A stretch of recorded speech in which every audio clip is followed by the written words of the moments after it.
Kanchana alias కంచు. తెల్లవారేలోపు దాని బతుకు తెల్లారిపోవాలి.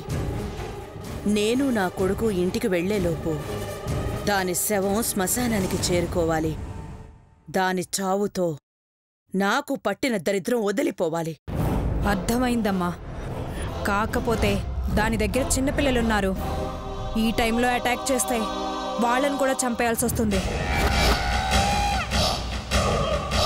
చిటారు కొమ్మనున్న కాయ కొయ్యాలి అంటే మధ్యలో అడ్డంగా ఉన్న ఆకులు రాలిపోతాయి. వాటి గురించి ఆలోచించినా జాలిపడినా మనం కోరుకున్న కాయ దక్కదు.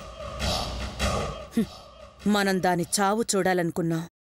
అందుకు అడ్డొస్తే ఇంకొక 2 చావులు చూస్తాం, అంతే. పసిపిల్లల్ని చంపడం అంటే నాకలాంటి సెంటిమెంట్స్ లేవు. నీకేమైనా ఉన్నాయా? అంటే అందులో ఒక పాప అనసూయ మనవరాలు. అయితే అనసూయ మనకంటే ముదురు. దాని మనవరాల్ని మనం చంపేశామని తెలిస్తే మనల్ని చంపేస్తుంది. మనకి అడ్డొస్తున్నాడని 25 ఏళ్లు పెంచిన కొడుకునే చంపడానికి సిద్ధపడ్డాను. ఇక అనసూయంత ఆవగింజంత. అడ్డొస్తే దాన్ని కూడా లేపేద్దాం. మీరంతా స్ట్రాంగ్ డెసిషన్ తీసుకున్నాక నేనెవ్వరి గురించి ఆలోచించను. ఇక టార్గెట్ లేపేయడమే.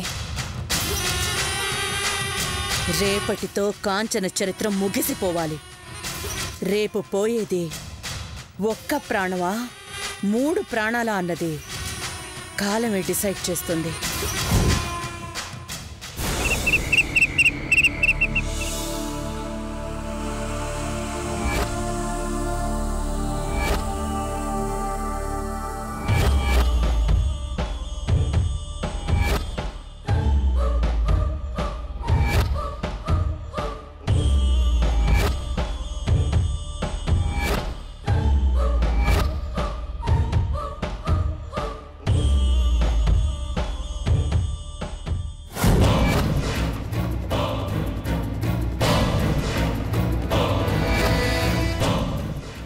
ఆ కంచు మనకంటే ముదురు.